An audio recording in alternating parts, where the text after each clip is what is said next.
वेद पाठशाला में आपका हार्दिक स्वागत है। परमेश्वर का वचन जीवित, पवित्र एवं सामर्थी है। आशा है कि आज के वचन से आपको आत्मिक लाभ होगा। तो लीजिए, प्रस्तुत है ये संदेश।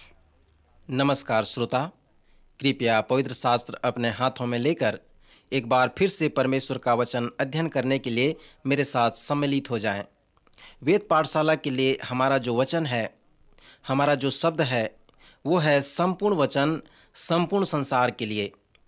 हम संपूर्ण वचन का उल्लेख करते हैं क्योंकि इस अध्ययन का विषय संपूर्ण पवित्र शास्त्र के सर्वेक्षण से प्रारंभ होता है।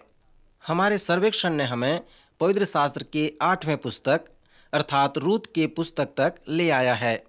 सो मित्र, यदि पवित्र शास्त्र आपके पास है तो कृपया मेरे साथ रूत की पुस्तक निकाल लें, जहाँ पर मैंने आपसे प्रेम की एक सुंदर कहानी को बताया था, जहाँ पर हमने छुटकारे की रूपकात्मक कथा को देखा था। इस पुस्तक को मैं छुटकारे का प्रेम कथा कहता हूँ। पिछले चरण में हमने रूत की कहानी का अध्ययन प्रारंभ किया था। मित्र, यह रूत की पुस्तक पुराने नियम के न्यायों की पुस्तक के बाद में हमें मिलता है। यह कहानी उस समय की है जब न्यायी लोग राज्य करते थे, जो इब्रानी इतिहास के आत्मिक अंधकार का समय था। यह रूत की पुस्तक छुटकारे का प्रेम कथा भी कहलाता है, क्योंकि जिस प्रेम कथा का इस पुस्तक में वर्णन किया गया है वह हमारे छुटकारे व उद्धार का सुंदर नमूना है। यहाँ पर हमारे उद्धार को एक प्रेम कथा के संदर्भ में प्रस्तुत किया गया है। निर्गमन की पुस्तक में हमारा उद्धार एक भयंकर रूप से और मिस्र की गुलामी और उसके छुटकारे से प्रस्तुत किया गया है। हमने गिनती की पुस्तक में छुटकारे व उद्धार के रूपक कथा को इब्री लोगों के साथ जंगल में 40 वर्ष तक एक चक्र में चलते हुए देखा था, और अंत में यहोशू की पुस्तक में इस्राएली प्रजा कनान देश में प्रवेश करते हैं, जो हमारे उद्धार के उद्देश्य में प्रवेश करने को प्रस्तुत करता है। रूत की पुस्तक में हम उस छुटकारे या उद्धार की तस्वीर को एक प्रेम कथा में देखते हैं। प्रेम कथा की कहानी अध्याय 1 से प्रारंभ होती है, जहाँ पर एक उड़ाऊ परिवार के विषय में बताया गया है। क्योंकि बेतलहम में अकाल पड़ा था, सो यहूदा के बेतलहम का एक पुरुष अपनी स्त्री, दोनों पुत्रों को संग लेकर मोआब के देश में परदेसी होने के लिए चल दिया था। यह मोआब देश उनके लिए एक दूर देश के जैसे थी। सभी बातें उनके लिए कठिन थी। सो यहाँ पर नाओमी के ऊपर एक उड़ाऊ माँ के जैसे केंद्र बनाया गया है।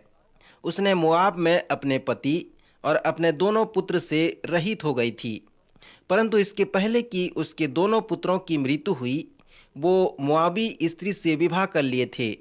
उनमें से एक का नाम था ओरपा और दूसरे का नाम रूत था।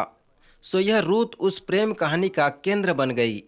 ओरपा तो मोआब में वापस चली गई, परंतु रूत ने अपनी सास नाओमी के साथ जोरदार प्रतिज्ञा की थी। हम इसे बाद में देखेंगे, क्योंकि यह सचमुच में अपने विवाह के पश्चात एक विश्वासी बन जाती है।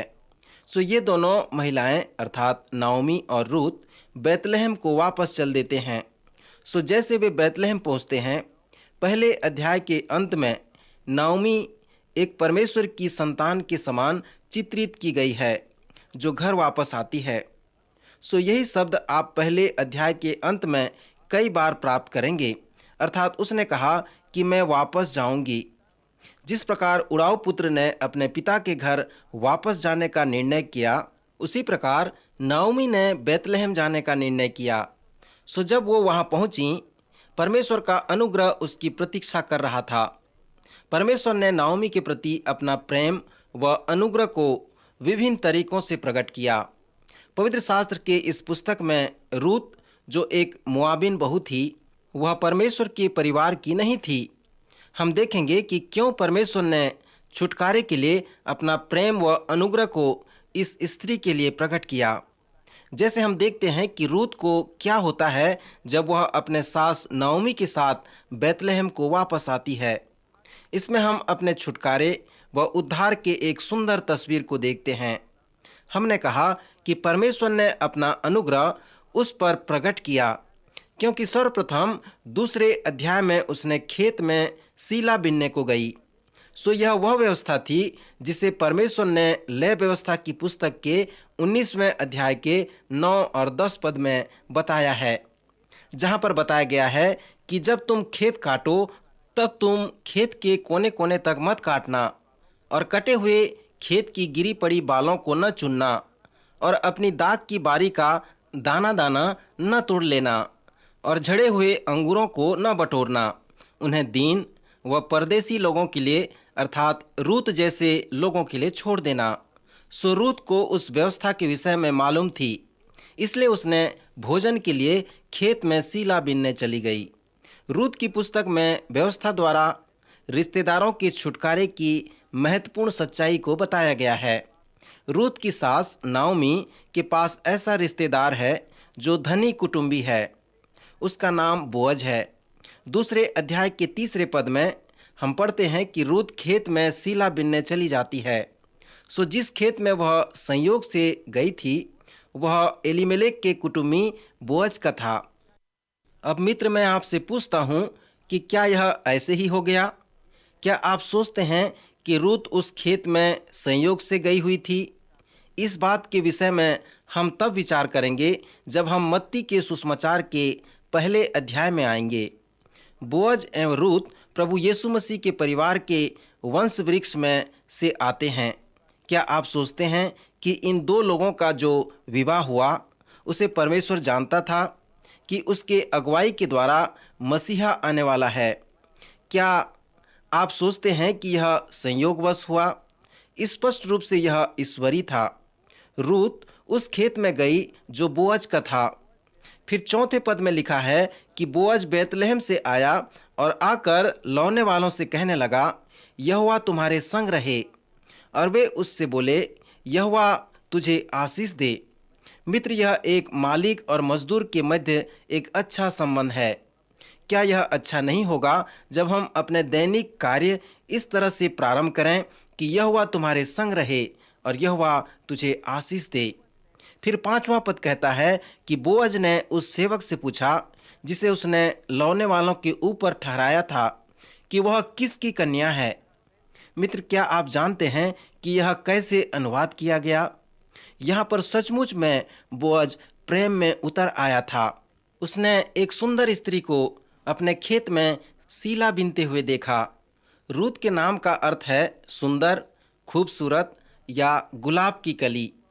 सो जब बोअज ने देखा कि वह बहुत सुंदर है तो उसके लिए वह प्रेम से भर गया। इसलिए उसने लौने वालों के प्रधान से उसके विषय में पूछताछ की, और हम पढ़ते हैं कि उस प्रधान ने उस स्त्री के विषय में सब कुछ बता दिया। अर्थात उसने उससे कहा कि वह मोआबिन कन्या है। उसने इब्री से विवाह किया था पर उसका पति मर गया। सो नाओमी जो उसकी सास है वह उसके संग लौट आई है। पद 8 कहता है, जहाँ पर बोअज ने रूत से कहा, हे मेरी बेटी, क्या तू सुनती है? किसी दूसरे के खेत में बीनने को न जाना, मेरे ही दासियों के संग यहीं रहना। जिस खेत को वे लौती हों उसी पर तेरा ध्यान बंधा रहे और उन्हीं के पीछे पीछे चला करना। क्या मैंने जवानों को आज्ञा नहीं दी कि तुझसे न बोलें? और जब जब तुझे प्यास लगे तब तब तू बर्तनों के पास जाकर जवानों का भरा हुआ पानी पीना। मित्र, यहाँ पर बोअज बहुत ही स्पष्ट रूप से रूत के साथ ऐसा व्यवहार कर रहा है कि वह उससे प्रसन्न है और उस स्त्री पर उसकी रुचि है। पर अब कुछ बातें बदल जाती हैं। उसका प्रत्युत्तर पद 10 में बताया गया है। तब वह भूमि तक झुककर मुंह के बल गिरी और उससे कहने लगी, क्या कारण है कि तूने मुझ परदेशीन पर अनुग्रह की दृष्टि करके मेरी सुधि ली है? यहाँ पर एक और सुंदर अनुग्रह का शब्द है। यह ऐसा अनुग्रह है जो परमेश्वर की ओर से आशीष है जिसके हम योग्य नहीं हैं। रूत ने बोअज से कहा कि मैं तो इब्री स्त्री नहीं हूँ और आपके कुल की भी नहीं हूँ, फिर भी तू मुझ पर अनुग्रह क्यों दिखा रहा है? पद 11 में बोअज ने उत्तर दिया, जो कुछ तूने पति मरने के पीछे अपनी सास से किया है और तू किस रीति से अपने माता पिता और जन्मभूमि को छोड़कर ऐसे लोगों में आई है जिनको पहले तू न जानती थी। यह सब मुझे विस्तार से बताया गया है। यहोवा तेरी करनी का फल दे और इस्राएल का परमेश्वर यहोवा जिसके पंखों तले तू शरण लेने आई है तुझे पूरा बदला दे। मित्र, यह बहुत ही महत्वपूर्ण है कि जिसके पंखों तले तू शरण लेने आई है। आप यहाँ पर देखें कि रूत विश्वासी बन गई थी और बोअज इसे जानता था। जब बोअज ने अपना अनुग्रह उस पर दिखाया तब उसने कहा, हे मेरे प्रभु, तेरे अनुग्रह की दृष्टि मुझ पर बनी रहे। दूसरे शब्दों में उसने कहा, ठीक है, मैं इसे स्वीकार करती हूँ। सीला बिनने के बाद जब वह घर वापस जाती है तो तीसरे अध्याय इस प्रकार से प्रारंभ होता है। तब रूत की सास नाओमी ने रूत से कहा, हे मेरी बेटी, क्या मैं तेरे लिए ठाव न ढूंढूं, अर्थात एक पति न ढूंढूं कि तेरा भला हो। और अब जिसकी दासियों के पास तू भी थी, क्या वह बोअज हमारा कुटुंबी नहीं है? सो क्या मैं तुझे छुटकारा देने वाले कुटुंबी के विषय में जो व्यवस्था में है नहीं बताया है? फिर नाओमी ने रूत से कहा, इसलिए तू स्नान कर, तेल लगा और वस्त्र पहनकर खलिहान को चली जा। परंतु जब तक वह पुरुष खा पी न चुके तब तक अपने को उस पर प्रकट न करना, और जब वह लेट जाए तब तू उसके लेटने के स्थान को देख लेना, और जब वह सोए तब तुम मध्य रात्रि उसके पास जाकर अपने आप को प्रकट करना। श्रोता मित्र, यह उनके छुटकारे के अनुसार उनके संस्कृति का प्रतीक था। बोअज को विवाह का प्रस्ताव नहीं था, परंतु रूत को करना था। यहाँ पर उसके पति व उसके ससुर के अनेक कुटुंबी थे। शायद अनेक लोग होंगे जो उससे विवाह करना चाहते होंगे, परंतु व्यवस्था के अनुसार उस विधवा रूत को उनमें से एक के पास जाना था और ये कहना था कि मैं चाहती हूँ कि तुम मेरे कुटुंबी का छुटकारा दिलाने वाला बनो।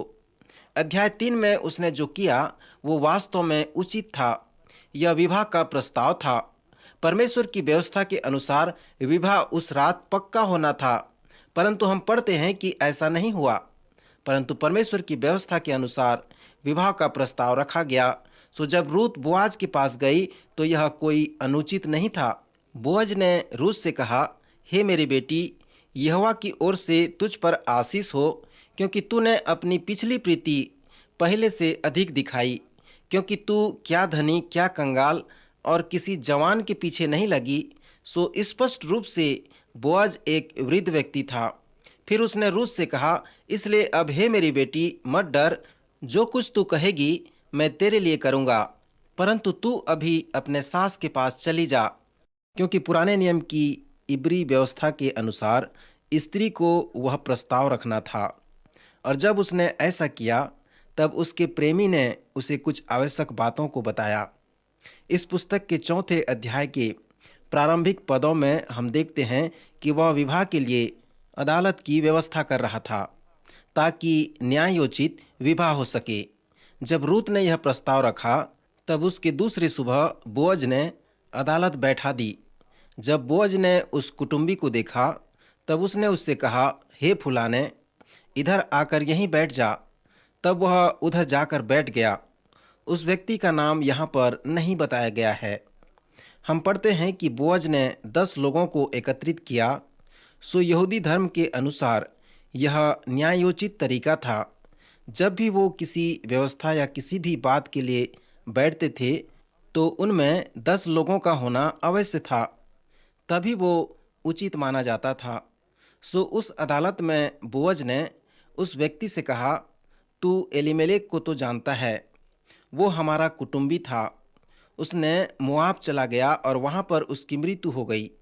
सो उसकी पत्नी नाओमी यहाँ लौट आई है और वह हमारे भाई एलीमेलेक का एक टुकड़ा भूमि बेचना चाहती है, और उसे लेने में पहला हकदार तू है।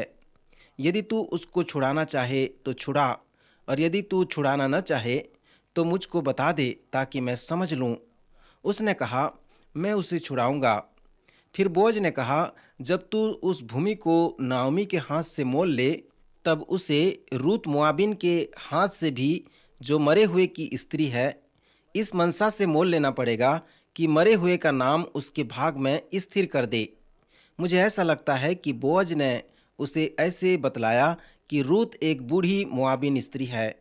शायद इसलिए उसने रूत को कहा कि तू अपनी सास के घर चली जा। बोअज नहीं चाहता था कि वह व्यक्ति रूत को देख ले, क्योंकि यदि वह व्यक्ति रूत को देखता तो यह बोअज के लिए उस व्यक्ति को बताना सरल नहीं होता। जब रूत नाओमी के घर में चली गई तो तीसरे अध्याय के 16 पद में वचन कहता है कि नाओमी ने उससे पूछा, हे बेटी, क्या हुआ? यहाँ पर नाओमी के कहने का तात्पर्य यह था कि क्या तू श्रीमती बोअज बन गई? क्या वहाँ कोई विवाह हुआ? नाओमी बहुत ही विशिष्ट प्रकार की एक यहूदी सास थी।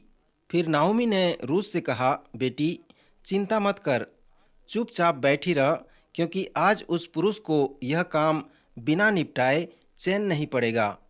सो मुझ पर विश्वास कर, बोअज अवश्य उसका समाधान करेगा। और मित्र, बोअज ने किया भी। जब बोअज ने उस निकट संबंधी कुटुंबी से पूछा कि क्या तू उस मोआबिन स्त्री से विवाह करेगा, तब उस पुरुष ने कहा, मैं उसे छुड़ा नहीं सकता। ऐसा न हो कि मेरा निज भाग बिगड़ जाए। मैं मोआबिन स्त्री से विवाह नहीं कर सकता, इसलिए मेरा छुड़ाने का अधिकार तू ले ले, क्योंकि मुझसे वह छुड़ाया नहीं जाता।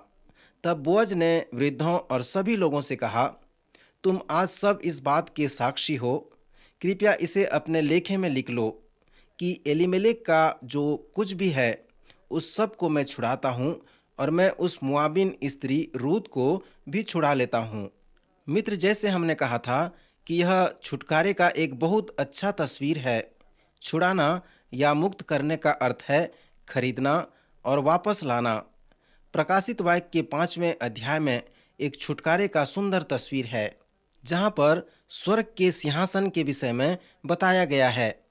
प्रकाशित वाक्य के 5वें अध्याय के 4 पद में इस प्रकार लिखा है, और मैं फूट फूट कर रोने लगा, क्योंकि उस पुस्तक के खोलने या उस पर दृष्टि करने के योग्य कोई न मिला।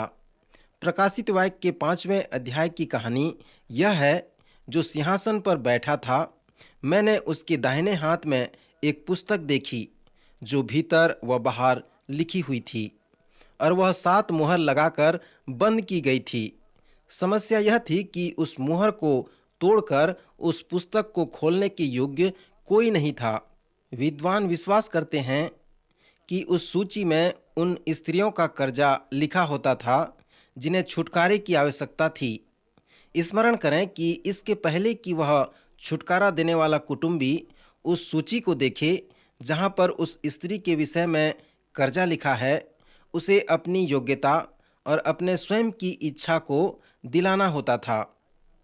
उसे यह नहीं मालूम होता था कि उसका मूल्य उसे कितना पड़ेगा, क्योंकि कोई भी उसके योग्य नहीं होता था कि वह उस मुहर को तोड़े और उस लेखे को देखे कि मनुष्य के छुटकारे का कीमत कितना पड़ सकता है। तब एक शुभ समाचार सुनाया जाता है कि मत रो, देख, यहूदा के गोत्र का वह सिंह जो दाऊद का मूल है, उस पुस्तक को खोलने और उसकी 7 मोहरें तोड़ने के लिए जयवंत हुआ है। और मैंने उस सिंहासन और चारों प्राणियों और उन प्राचीनों के बीच में मानो एक बध किया हुआ मेमना खड़ा देखा। उसके 7 सींग और 7 आंखें थीं। ये परमेश्वर की 7 आत्माएं हैं जो सारी पृथ्वी पर भेजी गई हैं।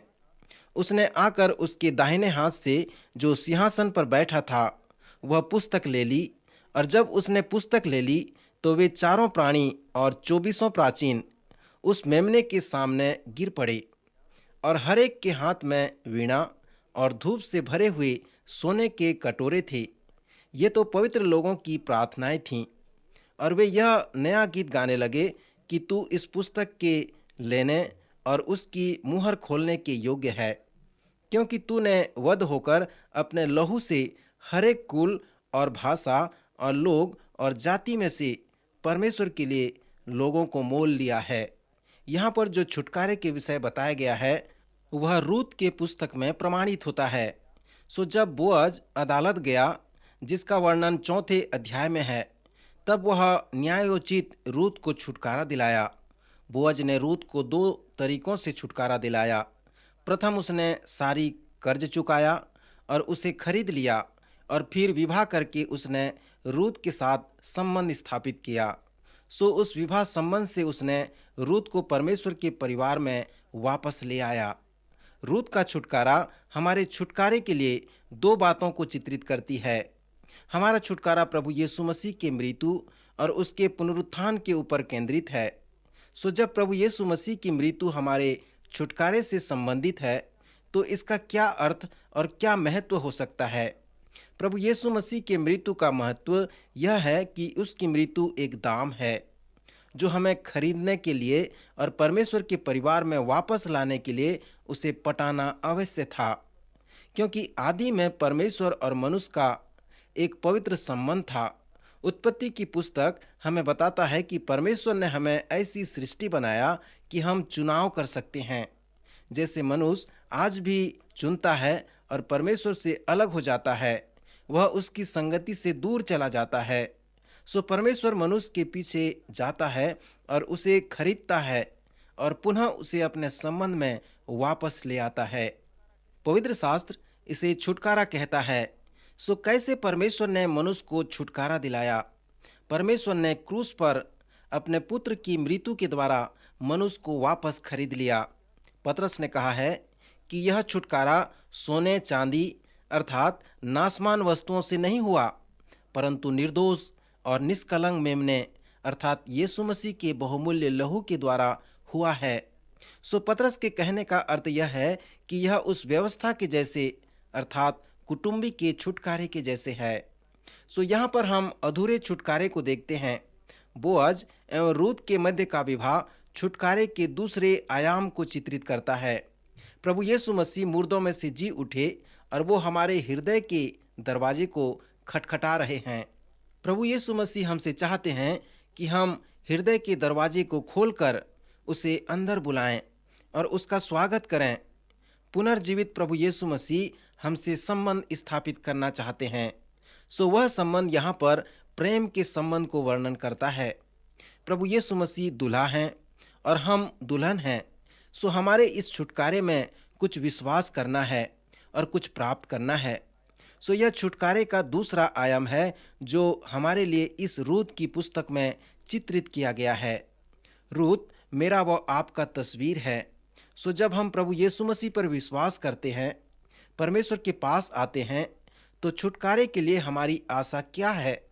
हमारी आशा परमेश्वर के अनुग्रह पर है। परमेश्वर का अनुग्रह परमेश्वर की व्यवस्था के द्वारा बताई गई है जो रूत की पुस्तक में लागू होती है। परमेश्वर की व्यवस्था जो हमारे छुटकारे के लिए बताई गई है, जिसे हम प्रभु यीशु मसीह की मृत्यु और उसका पुनरुत्थान कहते हैं। उसके मृत्यु के द्वारा प्रभु यीशु मसीह हमें खरीद लिए हैं और उसके पुनरुत्थान के द्वारा जब हम उसे अपने हृदय में आमंत्रित करते हैं, तब वह हमें परमेश्वर के पास वापस ले आता है और हमें सामर्थ देता है कि परमेश्वर के संतान की नाई हम जीवन व्यतीत करें। फिर रूत की पुस्तक में एक और सच्चाई है जिसे मैं विपरीत प्रेम कथा कहता हूँ।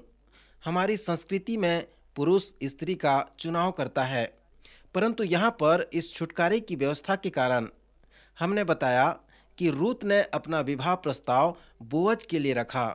सो उसे बोअज से कहना था कि मैं चाहती हूँ कि तू मेरा छुटकारा देने वाला हो जा।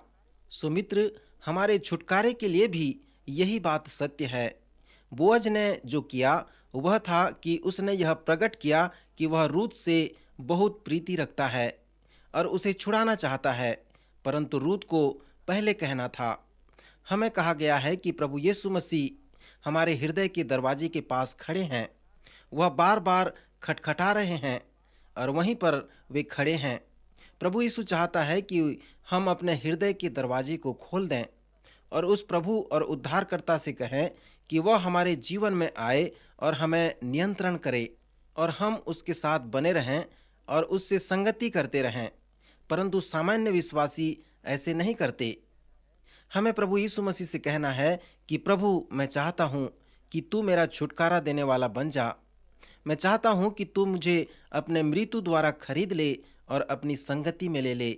फिर हम आगे जब देखते हैं तो बोअज द्वारा रूत को एक बेटा उत्पन्न हुआ और उन्होंने उसका नाम ओबेद रखा। सो वह ईसै का पिता और दाऊद का दादा बना और वह यीशु मसीह की वंशावली में गिना गया। श्रोता, अंत में इस पुस्तक का जो महान चुनौती है वह यह है कि क्या आपका छुटकारा हो गया है? क्या आप प्रभु यीशु मसीह के लहू द्वारा खरीदे जा चुके हैं? और क्या आपका व्यक्तिगत विश्वास प्रभु यीशु मसीह के लहू में है? यदि नहीं तो प्रभु पर विश्वास करें। प्रभु आज के वचन द्वारा आपको आशीष दे।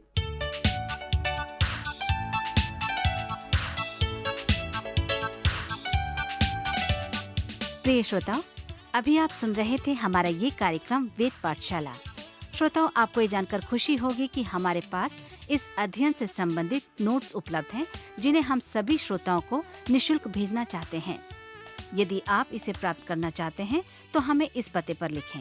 हमारा पता है कार्यक्रम Ved Pathshala, radio Vishwavani, post box number 317, Lucknow 226001, Uttar प्रदेश।